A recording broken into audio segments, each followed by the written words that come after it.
गो first के insolvency application file करने की खबर के बीच एक बड़ी अपडेट आई है।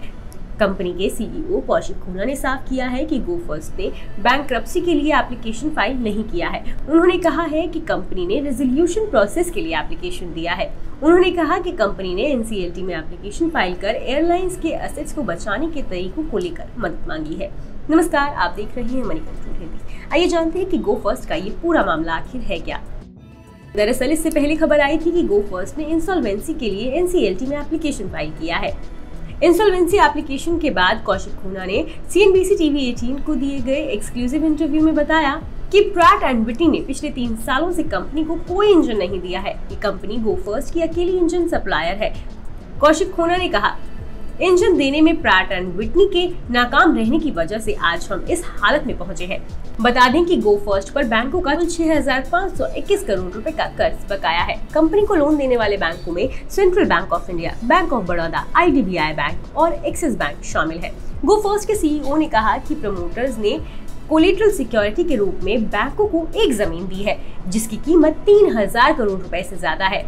उन्होंने कहा, इस तरह बैंकों के पास पिछले कुछ सालों से सिक्योरिटी है। हमने बैंकों को उनके पैसे वापस मिलने का भरोसा भी दिया है। कौशिक खुना ने कहा कि उन्हें ऐसा नहीं लगता कि गो फर्स्ट के इंसॉल्वेंसी रेजोल्यूशन के लिए एप्लीकेशन फाइल करने से बैंकों को किसी तरह की हैरानी हुई है। उन्होंने कहा, बैंकों से नियमित रूप से हमारी बातचीत हो रही है। हमने बैंकों के टॉप मैनेजमेंट को लगातार ये बताया है कि प्रैट एंड विटनी के मामले में क्या स्थिति है।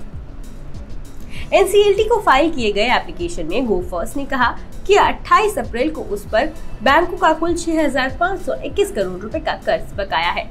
उसने ये भी कहा कि 30 अप्रैल तक उसने पेमेंट में किसी तरह का कोई डिफॉल्ट नहीं किया है, लेकिन एयरलाइंस की वित्तीय स्थिति को देखते हुए आगे डिफॉल्ट हो सकता है। गो फर्स्ट ने ऑपरेशनल क्रेडिटर्स को पेमेंट का डिफॉल्ट किया है। इसमें 1,202 करोड़ रुपए का वेंडर्स का पैसा भी है। करीब 2,660 करोड़ रुपए एयरक्राफ्ट लीजेस का है। उधर प्रैट एंड विटनी ने रॉयटर्स को बताया, हम अपने एयरलाइंस ग्राहकों की सफलता के लिए प्रतिबद्ध हैं। हम सभी कस्टमर्स के डिलीवरी शेड्यूल को प्राथमिकता दे रहे हैं। प्रैट एंड विटनी 2023 के आर्टिफिशियल का पालन कर रही है। क्योंकि अब ये मामला कोर्ट में है, इसलिए इस बारे में अब हम और टिप्पणी नहीं करेंगे।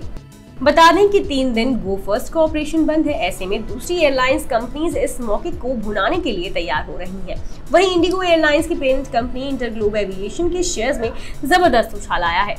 बात करें अगर स्पाइस जेट की, तो कंपनी अपने 25 विमानों का ऑपरेशन एक बार फिर से शुरू करने की कोशिश में है। स्पाइस जेट ने यह फैसला ऐसे समय में लिया है जब गो फर्स्ट दिवालिया होने की कगार पर है। 2 मई को इसने एनसीएलटी में आवेदन कर दिया है और 3 दिनों तक इसका ऑपरेशन भी बंद है।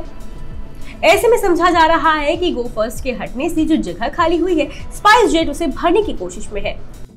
अपने 25 विमानों का एक बार फिर से ऑपरेशन जारी करने के लिए स्पाइस जेट सरकार के emergency credit line guarantee scheme और बेहतर कैश अक्रूवल्स के जरिए पैसा जुटाएगी। कंपनी ने जो बयान जारी किया है उसके मुताबिक इसने इन विमानों को फिर से चालू करने के लिए पहले ही 400 करोड़ रुपए जुटा लिए हैं। स्पाइस जेट के चेयरमैन और MD का कहना है कि इससे आने वाले पीक ट्रैवल सीजन का ज्यादा से ज्यादा फायदा कंपनी उठा सकेगी।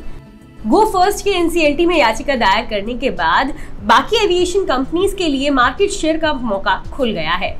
इसका असर इंडिगो की पेरेंट कंपनी इंटरग्लोब एविएशन के शेयरों पर देखने को मिला। 3 मई को शेयर 8% उछलकर 2235.95 रुपए पर पहुंच गए। इसके बाद मुनाफा वसूली के चलते ये थोड़ा नरम हुआ, लेकिन कारोबार के अंत में 4.77% के उछाल के साथ 2166 रुपए पर बंद हुआ। बैंक ऑफ अमेरिका का मानना है कि गो फर्स्ट के दिवालिया होने पर 9% डोमेस्टिक सप्लाई खत्म हो जाएगी। इससे बाकी विमान कंपनियों को मदद मिलेगी। मार्च 2023 तिमाही में गो फर्स्ट की 6.9% मार्केट हिस्सेदारी थी। 2022 में यह 8.9% और 2019 में 10.7% पर थी। बैंक ऑफ अमेरिका के मुताबिक गो फर्स्ट अब दिवालिया होने की कगार पर है, जिसका इंडिगो फायदा उठाने की सबसे मजबूत स्थिति में है। इसने इंडिगो को 2700 रुपए के टारगेट प्राइस पर खरीदने की सलाह दी है।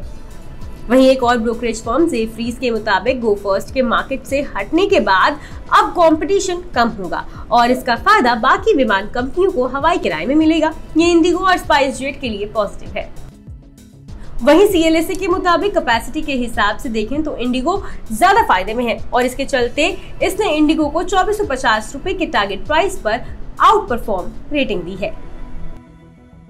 बता दें कि मनी कंट्रोल पर दिए गए विचार एक्सपर्ट्स के अपने निजी विचार होते हैं। वेबसाइट या मैनेजमेंट इसके लिए उत्तरदायी नहीं है। यूजर्स को मनी कंट्रोल की सलाह है कि कोई भी निवेश निर्णय लेने से पहले सर्टिफाइड एक्सपर्ट की सलाह लें। बिजनेस और स्टॉक मार्केट की तमाम खबरों के लिए सब्सक्राइब करना ना भूलें मनी कंट्रोल हिंदी के यूट्यूब चैनल को। साथ ही साथ बेल आइकन भी जरूर दबाएं ताकि अगली वीडियो का नोटिफिकेशन आपसे मिस ना हो। इसके अलावा आप हमें फेसबुक, इंस्टाग्राम और ट्विटर पर भी फॉलो कर सकते हैं। धन्यवाद।